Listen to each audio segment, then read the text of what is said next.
প্রতিষ্ঠিত ও উদীয়মান বিভিন্ন লেখকের গল্প নিয়ে আমাদের গল্পডিয়ান। কোনো রকম কুসংস্কার ও মাদক দ্রব্য ব্যবহারকে উৎসাহ দেওয়া গল্পডিয়ানের উদ্দেশ্য নয়। গল্প বলা ও শোনার আনন্দেই আমাদের এই আয়োজন। আজ শুনবেন অস্মিতা চ্যাটার্জির লেখা রাতের মানুষ। লেখকের মতে অনেকের থেকে শোনা বেশ কিছু ঘটনার মিশেল এবং কল্পনায় বানানো এই গল্প। কথাগুলো যাঁদের থেকে শোনা তারা যদিও কিছু ঘটনাকে সত্যি বলেই উল্লেখ করেছেন, তবে সে সত্যতার যথার্থ লেখকের জানা নেই। গল্পের ঋণ তাঁদের সকলের কাছে। বিশেষ কারণে গল্পের ব্যবহৃত জায়গার নাম বদল করা হয়েছে। অস্মিতা চ্যাটার্জি কলকাতা বিশ্ববিদ্যালয় থেকে সাহিত্যে মাস্টার্স শেষ করে বর্তমানে গান, ছবি আঁকা, বই পড়া আর খানিক বই পড়ার ভালোবাসায় থাকে। কিঞ্চিত রান্নাবান্না আর অহেতুক আড্ডা হুল্লোড়। বেঁচে থাকার এই সামান্য রসদ অস্মিতার আগামীকে আরো সুন্দর করে তুলবে এই আশা রাখি। গল্প পাঠ ও সম্পাদনায় আমি শুভ্রাংশু, সহযোগিতায় দেবলীনা। শুরু হচ্ছে গল্পডিয়ানের আজকের গল্প, রাতের মানুষ।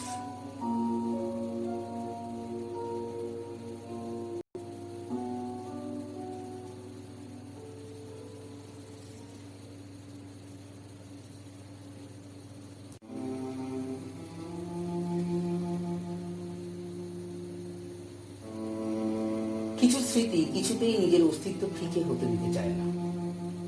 সেসব ঘটনা সারা জীবনের পুঁজি হয়ে থেকে যায়, কখনো কখনো আমাদের তাড়িয়ে বেড়ায়। একটা ট্রিপ যে এরকম গল্পের আঁচে ধ্রুব হয়ে থাকবে সে কথা কে ভেবেছিলাম।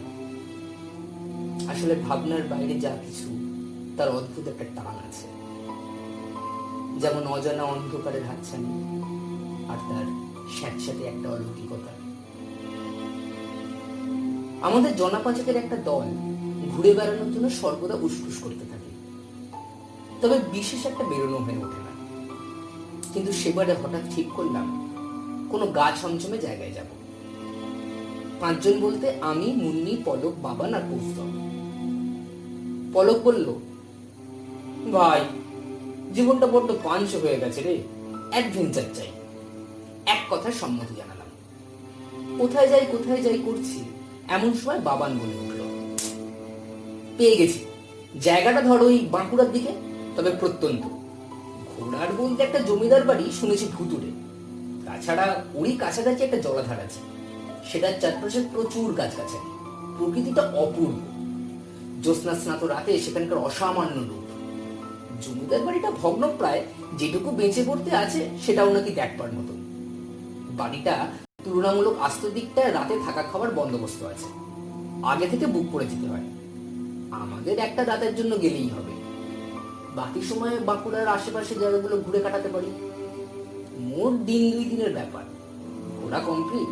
আর যে রাতে জমিদার বাড়ি থাকবো সেটাতেই জলাধারটা ঢু মেরে দেখে আসা যাবে। জলাধারের কাছেও নাকি একটা ছোট গেস্ট হাউস আছে, ইচ্ছে হলে ওখানে আর একটা রাত কাটিয়ে নেওয়া যাবে। খরচপাতিও খুব বেশি হবে না।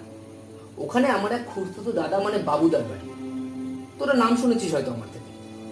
ওর থেকে এ সম্বন্ধে জেনেছিলাম অনেক দিন আগে। কি বলিস, চলবে নাকি? বাবানের প্রস্তাবে প্রত্যেকে লাফিয়ে উঠলাম, কিন্তু মুন্নি বলল, ভূত টুত না হলেই চলছিল না, মানে অ্যাডভেঞ্চার তো অন্যরকম ভাবেও হয়। তাছাড়া রাত দুপুরে ওরকম অদ জায়গায় কোনো ঝামেলায় পড়লে কি হবে? নিজের পক্ষে চোট টোট তো থাকতেই পারে, আর তাদের কাছে যে কোনো অস্ত্র থাকবে না তার গ্যারেন্টি কে দেবে? তোরা একটু ভালো করে ভেবে দেখ। মুন্নির ভূতে ভয়ে যে আগাগোড়া সে কথা আমাদের 4 জনেরই জানা ছিল, তাই ওর ভূতের ভয়টাকে চোরের মোড়কে ঢাকা দেওয়ার চেষ্টা মাঠে মেলা গেল। অবশেষে আমাদের পিড়াপিড়িতে মুন্নি রাজিও হয়ে গেল। সবাই ঠিক করলাম পরের সপ্তাহে রওনা দেওয়া হবে।